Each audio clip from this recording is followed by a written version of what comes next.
માં તો આજે હું તમારી સાથે શેર કરીશ જલેબીની રેસીપી। તો ચાલો રેસીપી શરૂ કરીએ। જલેબી બનાવવા માટે મેં લીધેલો છે 2 નાની વાટકી મેદાનો લોટ અને હવે તેનું બનાવશું આપણે બેટર। જલેબીનું બેટર બનાવવા માટે મેં લીધેલું છે એક બાઉલ। તો એમાં આપણે 2 વાટકી મેદાના લોટને એડ કરી દેશું અને તેમાં નાખશું 1 ચમચી ઘી। અને અહીંયા મેં લીધેલો છે રેગ્યુલર બ્લુ કલરના પેકેટમાં ઈનો આવે ને તે ઈનો। તો આપણે તેનો 1 ચમચી ઈનો નાખવાનો છે। આખું પેકેટ નથી નાખવાનું, થોડોક જ નાખવાનો છે, જો એટલું। બેટર બનાવવા માટે મેં લીધેલું છે 1 વાટકી પાણી। તો થોડું પાણી એડ કરીને આપણે સરસ મજાનું બેટર બનાવવાનું છે। ધીમે ધીમે હલાવતું જવાનું, થોડું પાણી એડ કરતું જવાનું અને બેટર બનાવી લેવાનું। એક સાથે બધું પાણી નથી એડ કરવાનું, થોડું પાણી એડ કરતું જવાનું અને સરસ રીતે સ્મૂથ એવું બેટર બનાવવાનું છે।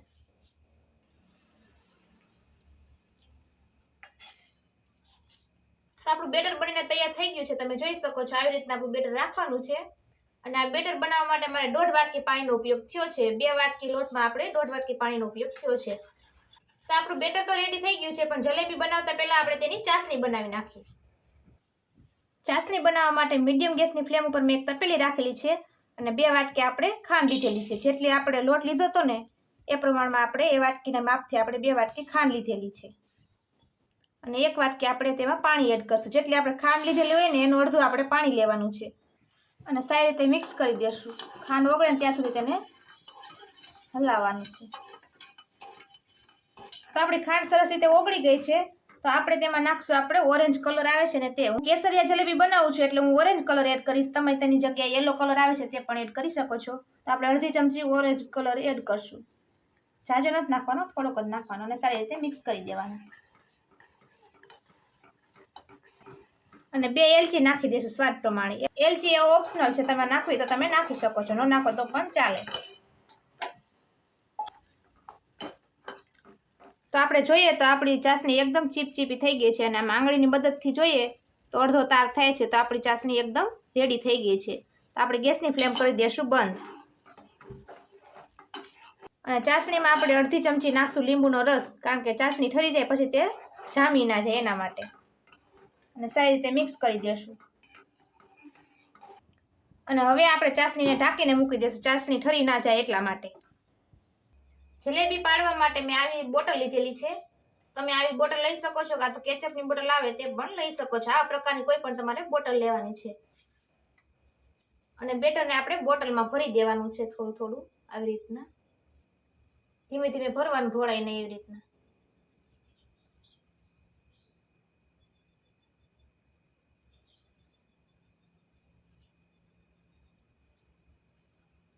તમે બોટલની જગ્યાએ અમૂલ દૂધની કોથળી આવે તેનો પણ ઉપયોગ કરી શકો છો।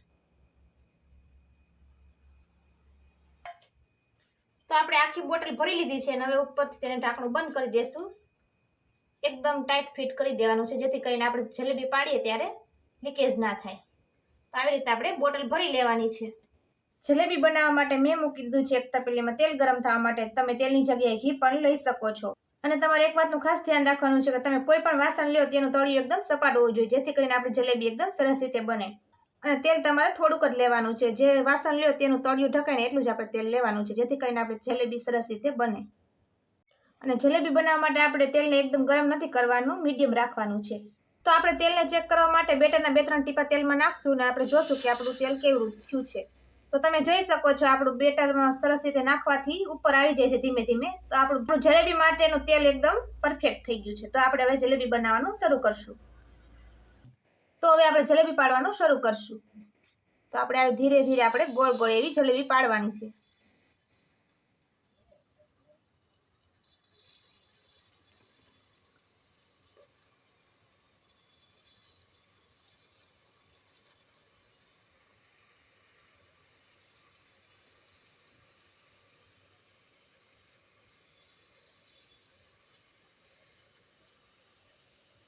તમે જોઈ શકો છો આપણી જલેબીનો શેપ એકદમ સરસ રીતે ગોળ આવ્યો છે અને ધીમે ધીમે કરતા ઉપર પણ આવે છે। ચીપિયાની મદદથી આપણે તેને બંને બાજુ ફેરવીને સારી રીતે કૂક કરી લેશું, ક્રિસ્પી એવી થઈ જાય ત્યાં સુધી તેને કૂક કરવાની છે।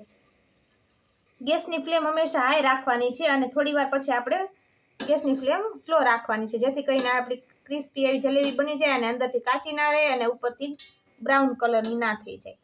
તો આપણી જલેબી સરસ રીતે કૂક થઈ ગઈ છે. તો આપણે તેને એક ડીશમાં કાઢી લેશું. ચીપિયાની મદદથી આપણે બધી જલેબીને ડીશમાં કાઢી લેશું.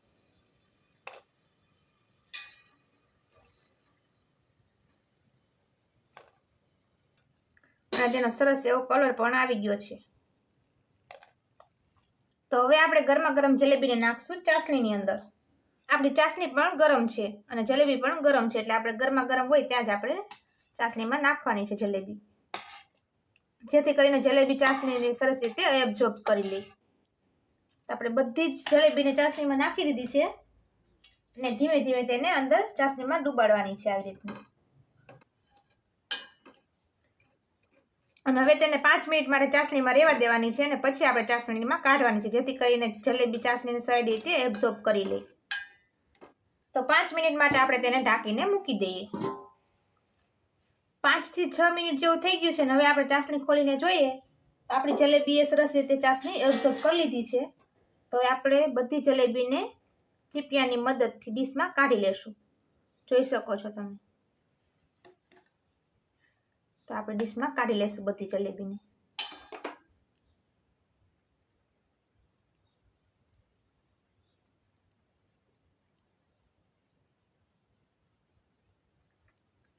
જોઈ શકો છો કેવી આપણી સરસ મજાની જલેબી બનીને તૈયાર થઈ ગઈ છે. તો આવી જ રીતે આપણે બધી જલેબીને બનાવી નાખીએ. તો મેં અહીંયા બધી જલેબીને તૈયાર કરી નાખી છે. તો ફ્રેન્ડ્સ તમે જોઈ શકો છો 2 વાટકી લોટમાંથી આપણે એક ડીશ ભરીને જલેબી તૈયાર કરી નાખી છે અને ઉપરથી મેં કાજુ બદામ એડ કર્યા છે. કાજુ બદામ નાખવા ઓપ્શનલ છે, તમારે નાખવા હોય તો તમે નાખી શકો છો. અને આપણી જલેબીનો શેપ પણ એકદમ સરસ રીતે ગોળ આવ્યો છે અને તમે જો એક જલેબી તોડીને જોઈએ તો એકદમ કુરકુરી અને ક્રિસ્પી અને એકદમ રસીલી બની છે. જોઈ શકો છો. તો ફ્રેન્ડ્સ દશેરામાં તમે મારી ટ્રીક સાથે જરૂરથી જલેબી બનાવજો. જલેબી તળતી વખતે આપણે હંમેશા સપાટ તળિયાવાળા વાસણનો જ ઉપયોગ કરવાનો છે, જેથી કરીને આપણે જલેબીનો શેપ સરસ રીતે આવી જાય. અને ચાસણી આપણે અડધા તારની જ કરવાની છે, જેથી કરીને આપણે જલેબી ચાસણીને સારી રીતે એબ્ઝોર્બ કરી લે.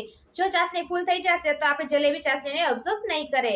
જલેબી અંદરથી કાચી અને બહારથી બ્રાઉન ના થાય એના માટે આપણે સૌપ્રથમ હાઈ ગેસની ફ્લેમ ઉપર જલેબીને પકાવવાની છે અને પછી આપણે સ્લો ગેસની ફ્લેમ ઉપર પકાવવાની છે, જેથી કરીને આપણી જલેબી સરસ રીતે કુરકુરી અને રસીલી બને. તો ફ્રેન્ડ્સ દશેરામાં મારી રેસીપી જરૂરથી ટ્રાય કરજો અને મારી ટ્રીક સાથે જરૂરથી બનાવજો. તો ફ્રેન્ડ્સ આજનો મારો વિડીયો પસંદ આવ્યો હોય તો કમેન્ટ સેક્શનમાં જરૂરથી કહેજો અને મારા વિડીયોને લાઈક અને તમારા ગ્રુપમાં શેર કરજો અને મારી ચેનલ પાયસ કિચન રેસીપીને સબસ્ક્રાઇબ કરી લેજો અને બેલ આઇકન દબાવવાનું ભૂલતા નહીં, જેથી કરીને નવી નવી રેસીપીના નોટિફિકેશન તમને મળતા રહે.